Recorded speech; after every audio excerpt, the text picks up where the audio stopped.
بیړیو باندې برید شوی دی او بیا وروسته ډونالډ ټرمپ خپل په ټویټ کې هم دا ولیکل چې سویلي کوریا دې اوس راشي جنگ ته ځکه چې دې په کښتۍ باندې برید شوی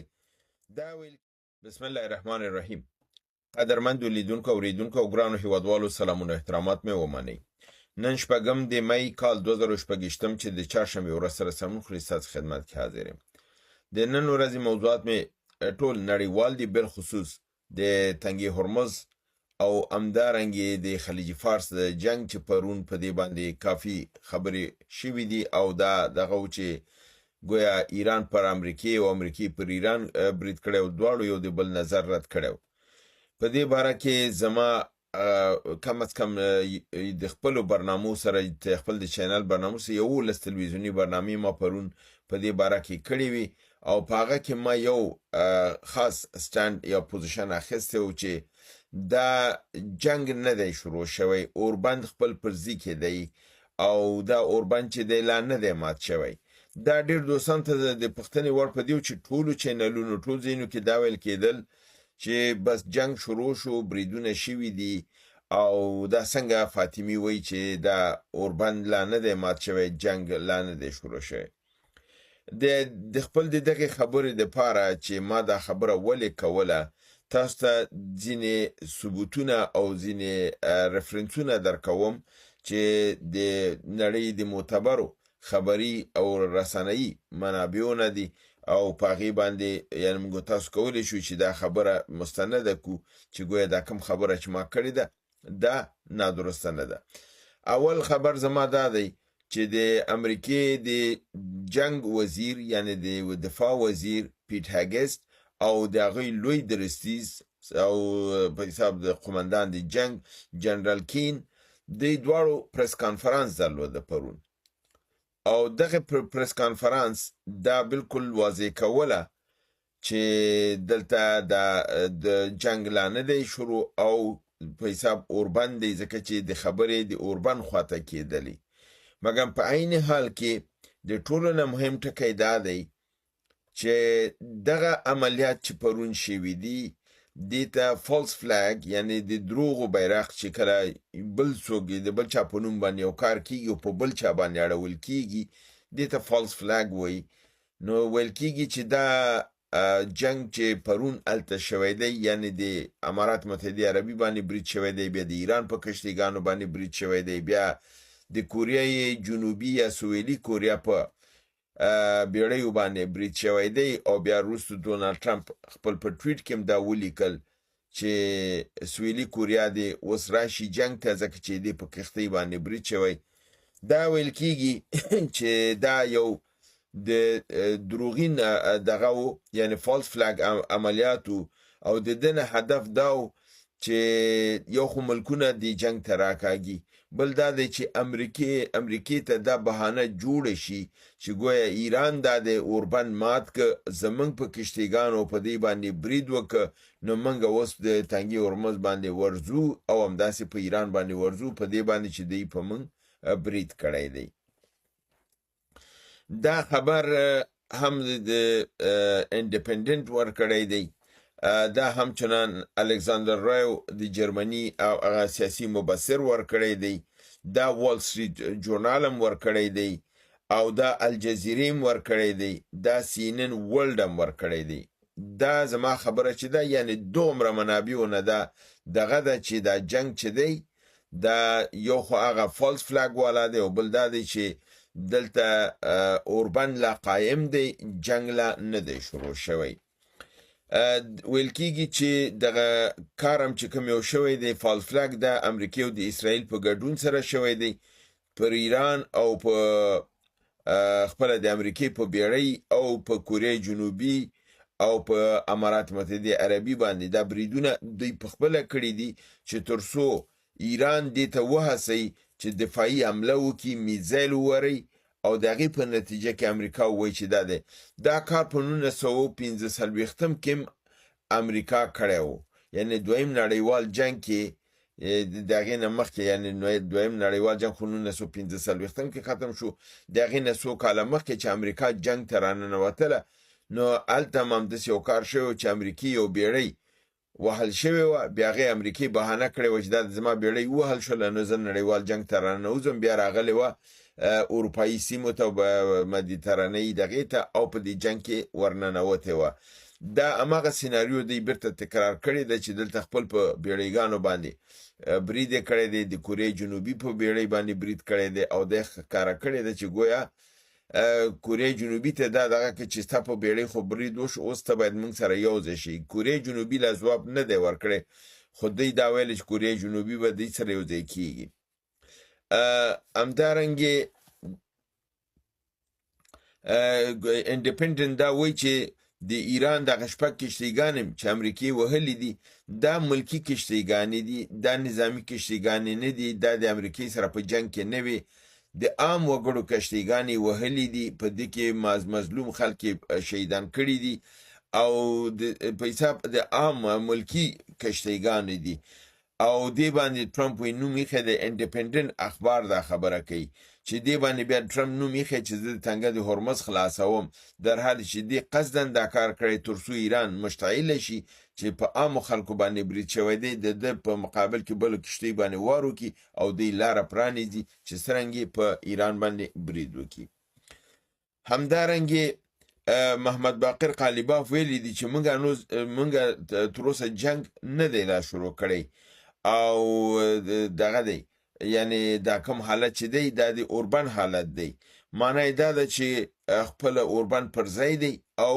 چې کله دی تصمیم ونیسي نو هغې اعلان به کوي. همدارنګې د جنرال کین دا ویلی دی چې موږ د ایران سره جنگ نه غواړو. د خپل پریس کانفرانس کې پرون دا خبره وکړه، موږ د ایران سره جنگ نه غواړو، باوجود دی چې هرمز تنګی بند دی، خو جنگ بندي برقراره ده. ګوره دا جنرال کین خپله وایي. نو زما دا خبر چې پرون ما څومره 11 پروګرامونو کې دا خبر ما کړې ده، دا بالکل یو بنیاد لري چې جنگ بندي برقراره ده، او دا د پنټاګون د خوا دا خبر کیږي. نو جنگ یعنی رسما نه دی شروع شوی. دا دغه دی چې بعضې وایي چې جنگ هغه دی شروع شو، اوس ایران وهل کیږي. جنگ رسما نه دی شروع، دی په خپله دا وایي چې موږ جنگ رسمي نه دی شروع کړی. همدارنګې وال سټریټ جورنال او الجزیره دا خبر ورکوي چې پیټ هاګست هم چې په دې پریس کانفرانس کې هلته و، پیټ هاګست وایي چې د ایران دا کوم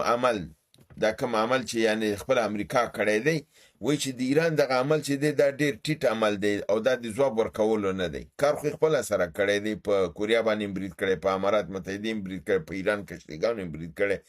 خو پیټ هاګست خو ما تاسو ویلې دا د خیرخانې د ګردني یو لنډغر دی. نو دا لنډغر وایي چې دا کار ایران چې کړی دا ښه کار نه دی کړی، خو دا داسې کار نه دی چې موږ دې مقابل کې اوربن مات کو او په دې باندې برید وکړو. کار هم کوي او بیرته لاره مرده کوي. او په عین حال کې بیا دا خبره کوي، دا د سینیون ورلډ دا خبره کوي چې پیټ هاګست دا خبره کړې ده چې منګ باندې دارنګې بریدونه یعنی اوربن ماتېدل 10 ځلو نه زیات ایران مات کړی دی، خو موږ توجه ورته نه ده کړې. یعنی دا دغه چې خیر دی، دی دا وایي چې یعنی ایران دا مات کړی دی، در حال چې ایران وایي چې د نه دی مات کړی. همدارنګې دی وایي چې د امریکا هدف د کشتیګانو ساتل دي د ایران د تجاوز نه او د دغې نه، مګر د دې معنا دا نه ده چې موږ به د ایران خاورې ته داخلیږو یا د ایران فضایي حدود باندې به بیا برید کوو، او یا دا دی چې د اوبو په ساحه کې د دې ځای باندې به ورننوځو تر څو موږ دا تنګه د هرمز خلاص کړو. هغه وایي چې نه، دا کار موږ نه کوو. او دا خبره دوی په دغه کې وکړه، په پریس کانفرانس کې خپله وکړه، چې اندلنه دی ښکاري چې دی دا وایي چې موږ په ایران باندې نه ځمکنی برید کوو او نه هوایي برید کوو. زموږ مطلب دلته جنگ نه دی، زموږ مطلب دا دی چې کشتیګانو ته لاره خلاصه شي. او کشتیګانې لاره چا بنده کړي؟ ایران. لاره خو ایران نه ده بنده کړې، لاره خو تا بنده کړې.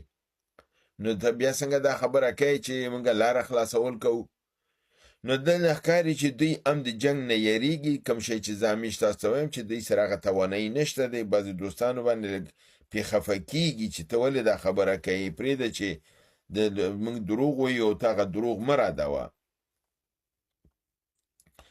همدارنګې پیټ هاګست وایي چې موږ جنگ پسې نه یو. په هغه انګلیسي ژبه یې ویلي we are not looking for a fight. موږ جنگ پسې نه یو. موږ د حساب پخوا خو به د جنگ لپاره شعار ورکوو، اوس وایي چې نه موږ جنگ د ایران سره نه غواړو، خبرې به کوو خو تنګه د هرمز به خلاصوو چې تر څو کشتیګانې دیز نه ووځي. په عین حال کې عباس عراقچي هم په دې متعلق ویلي دي چې د تنګې هرمز کې چې دا کم کار یعنی وشو د موږ ته ښکاره کړله، یعنی امریکا چې دا کم کار وکړه چې هم د ایران په کشتیګانو باندې برید وکړه، یعنی ملکي کشتۍ ووهلې او مظلوم خلک یې ووژل، هم د کوریای جنوبي یا سویلي کوریا په بیړیو باندې برید وکړه، په یو باندې. نو دا وایي چې د ده لاره حل نظامي نه ده، په نظامي باندې تاسو دا جنگ نشئ وړلی، ایران ورته وایي، او دې کې تاسو ناکامیږئ. دا سیاسي مسله ده او دې لاره حل سیاسي ده، ځکه چې زمونږ خبرې ویلې کامیابی باندې روانې وي او موږ مخ په پرمختګو د پاکستان سره. خو دا خبره ډیرو نشو هضمولی، یعنی اسرائیل او د هغې لابیګرانو دا نشو هضمولی. نو همده لپاره دوی په حساب دغه چې دی ډونالد ټرمپ او دغه گمراه کړل او دې ته مجبور کړل چې دی جنگ خواته باید راشي. او په دې کې د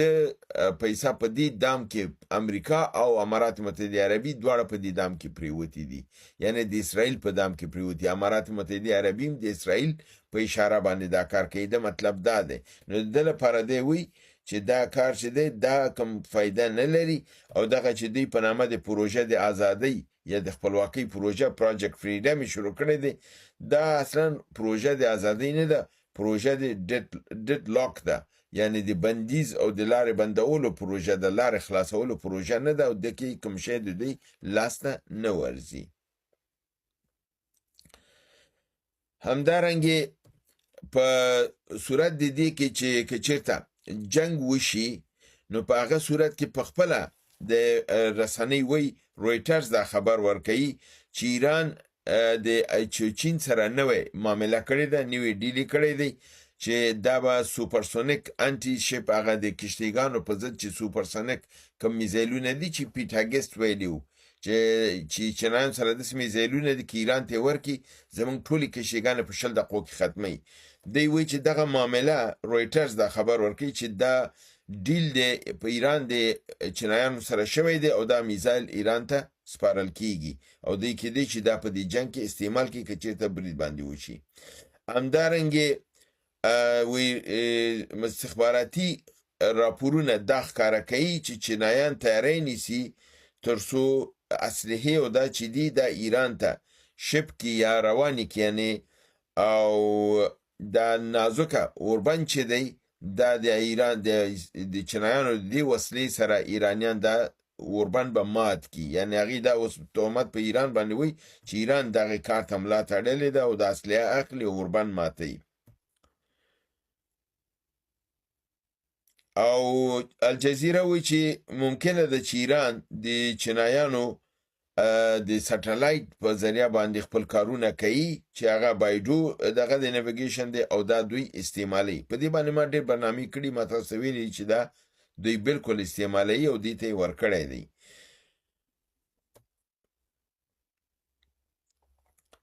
همدارنګې په نورو خبرونو کې خبره دا ده چې امریکا، سعودي او امارات متحده عربي غواړي چې یو قرارداد یا یو تړون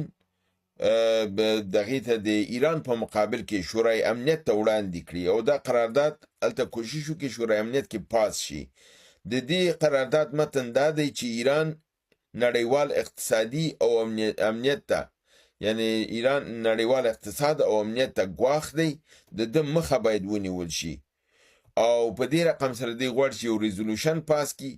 یو قرارداد پاس کړي د ایران په مقابل کې، او بیا سبا دی وایي چې دغه د ملګرو ملتونو شورای امنیت د ایران په مقابل کې دا فیصله کړې ده. اوس ټوله نړۍ چې ده هماغه کوم لوبې چې د عراق سره او د افغانستان سره وکړي هغه لوبې ته کوي. خو دا لوبه ولې نه کامیابیږي چې زه اوس نه تاسو ته وایم دا لوبه په دې نشي کامیابېدلی چې دلته چین او روسیه هیڅ کله اجازه نه ورکوي دا قرارداد پاس شي په مجرد چې وړاندې شي دی به یې ویتو کوي چې ویتو شو دا نور مخکې نشي تللی بنان دوی په نطفه کې خنثی دي او دا زما پیشبیني ده دا ځان سره ریکارډ ولرئ همدارنګه دا هم تاسو ته وویلې چې کوریا جنوبي ته دعوت ورکړی چې د جنګ کې باید راشي ځکه چې په دې باندې برید شوی دی خو د دې په مقابل کې کوریا شمالي دا ویلي دي که چیرې کوریا جنوبي جنګ ته راننوتله دی به هم د کوریا جنوبي په مقابل کې جنګ ته راننوځي او ممکنه دا ده چې کوریا شمالي په کوریا جنوبي باندې حمله وکړي او د هغې علت دا ده چې کوریا جنوبي کې کم دفاعي سیستم اسلحې هلته وي هغه امریکا ته نویسل اسرائیل ته ورکړلې نو اوس بنان د دوی ته دا خطر موجود دی چې دوی سره دفاعي اسلحه نشته ممکن چې کوریا شمالي پې باندې ورننوځي او ویې وهي کوم شي ته چې امریکایانو خیال نه دی ساتلی خو دوی ورته اوس متوجه دي همدارنګې بل خبر دا دی که په صورت د دې چې دا جنګ په خلیج فارس کې شروع شي نو روسیه به ډېر زره قواوې د تنګي هرمز ته لیږي تر څو د تنګي هرمز په خط اول کې د حفاظت په حیث باندې کار وکړي یعنی د دې معلومیږي چې که امریکا بیا برید کوي نړیوال جنگ دی او که برید نه کوي چې روسان هلته نو دا د تنګه به محفوظ شي ایران به د امریکا د برید نه بچ شي همدارنګه چینایانو پروګرام دا نیولی دی چې که چېرته جنگ شروع شو نو دوی به خپل قوا لومړي کرښې ته لیږي تر څو په عملي توګه د ایران نه دفاع وکړي او کوریا شمالي په هکله خو ما تاسو ته څو برنامو کې ویلي چې هغې دا اعلان کړی دی که په ایران باندې برید وشو 10,000 قوا به دوی ته د ایران هغه د تنګي هرمز سرحدونو ته لیږي چې په هغې کې امکان د دې شته چې امریکایان برید وکړي دوی به په هغې کرښه کې او کوریا شمالي دا هم ویلي دي چې دوی ممکن خپل تجهیزات اتومي او میزایلونه دا هم په ایران کې مستقر کی چې په صورت د ضرورت کې هم په اسرائیل باندې ورکول شي او هم په امریکا باندې ورکول شي